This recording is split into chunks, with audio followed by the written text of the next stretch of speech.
तीन जादुई गोबर देने वाली गाय। एक गांव में शंकर नाम का पुजारी रहता था। उसकी 3 बेटियां थीं, रेनू, ज्योति, पलक। वो बहुत गरीब था। वो पूरे दिन भगवान की तपस्या में लगा रहता था। एक दिन उसका दोस्त उससे मिलने आया। कैसे हो शंकर? ठीक हूँ भाई, और तुम बताओ कैसे हो? अरे मैं तो ठीक हूँ। और सब कैसा चल रहा है? बेटियों की शादी का क्या सोचा है? अभी तक तो मैंने इस बारे में कुछ नहीं सोचा।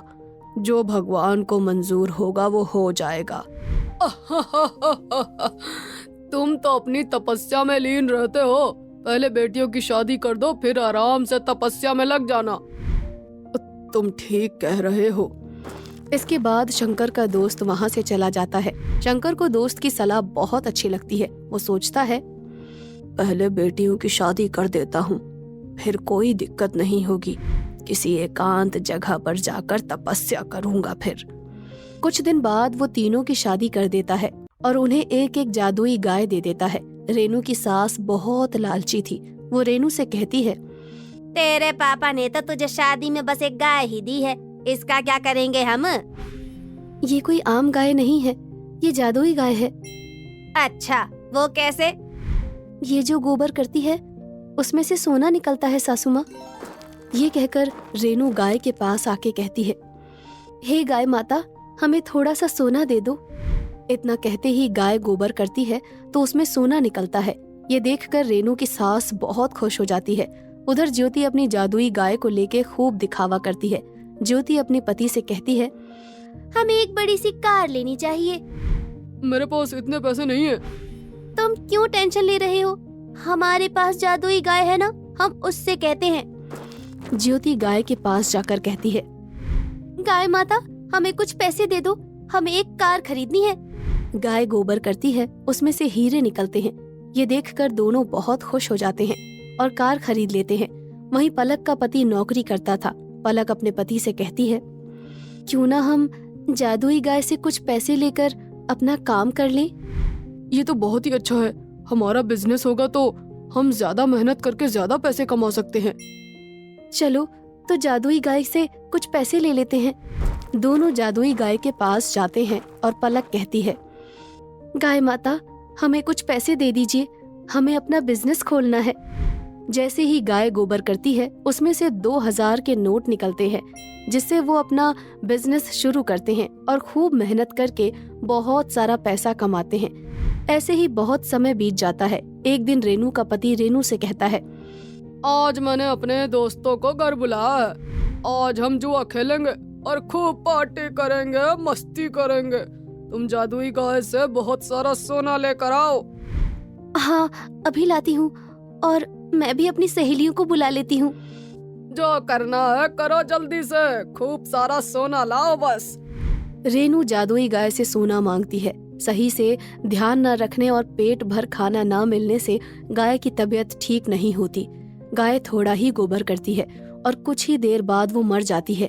रेनू परेशान होकर अपने पति से कहती है, अब क्या होगा जी? जादुई गाय तो मर गई, अब हम क्या करेंगे? तुम चिंता मत करो, अभी हमारे पास बहुत पैसा है, बाद में देखेंगे क्या करना है। देखते ही देखते वो बहुत ही गरीब हो जाते हैं। एक दिन ज्योति अपने पति से कहती है, ये घर बहुत पुराना हो चुका है, बहुत दिनों से इस घर में रह रहकर अब हमें इसे थोड़ा सा बड़ा और अच्छा घर ले लेना चाहिए। तुम ठीक कहती हो, जितना बड़ा घर होगा हम उतने ही अमीर दिखेंगे। हाँ, हम गाड़ी और बहुत सारे जेवर भी खरीदेंगे।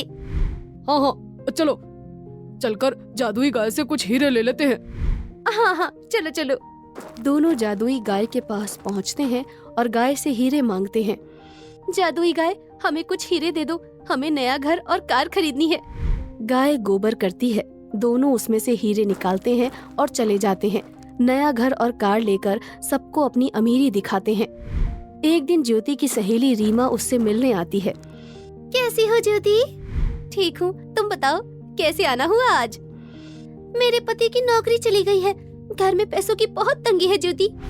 अच्छा, तो इसमें मैं क्या कर सकती हूँ? सुना है तुम्हारे पास जादुई गाय है, उससे कहो कि मेरी कुछ मदद कर देना। नहीं नहीं, मैं मदद नहीं कर सकती, वो सिर्फ मेरे लिए ही हीरे देती है। ज्योति उसकी बेइज्जती करके निकाल देती है। जाओ यहाँ से, मेरे पास कुछ नहीं है तुम्हें देने के लिए। रीमा वहाँ से चली जाती है। ऐसे ही कुछ दिन बीत जाते हैं।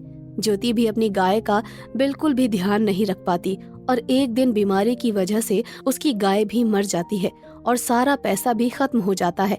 एक दिन रेनू के पति की तबीयत खराब हो जाती है। रेनू उसे लेकर हॉस्पिटल जाती है तो डॉक्टर कहता है, आपके पति के इलाज के लिए हमें बहुत सारा पैसा लगेगा।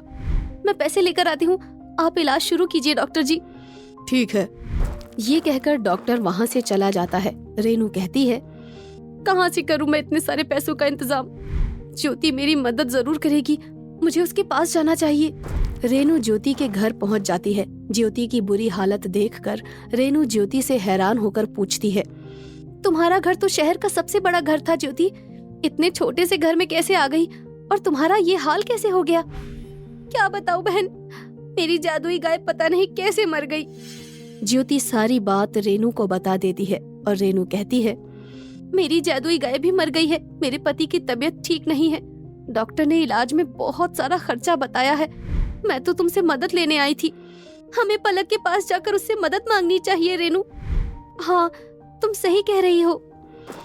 दोनों बहनें पलक के घर पहुंच जाती हैं और पलक से कहती हैं, मेरे पति की तबीयत बहुत ज्यादा खराब है, इलाज का खर्चा बहुत ज्यादा है पलक, मुझे कुछ पैसे दे दो बहन।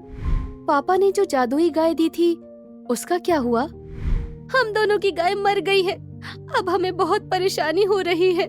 दोनों पलक को अपनी सारी परेशानियां बताती हैं। पलक सारी बात सुनकर कहती है, तुम दोनों टेंशन मत लो, मेरी जादुई गाय बिल्कुल ठीक है, मैं उससे कह दूंगी, वो तुम्हारी मदद जरूर करेगी। ये सुनकर दोनों बहुत ही खुश हो जाती हैं और पलक के साथ दोनों जादुई गाय के पास जाती हैं और पलक जादुई गाय से कहती है, हे गाय माता, मेरी बहनें बहुत मुसीबत में हैं, उनकी मदद करो। इतना कहते ही जादुई गाय गोबर करती है और उसमें से पैसे निकलते हैं, जिससे पलक रेनू के पति का इलाज करवाती है और बाद में दोनों का बिजनेस शुरू करवाती है। इसके बाद तीनों बहनें बिना किसी परेशानी के अपना जीवन जीने लगती हैं।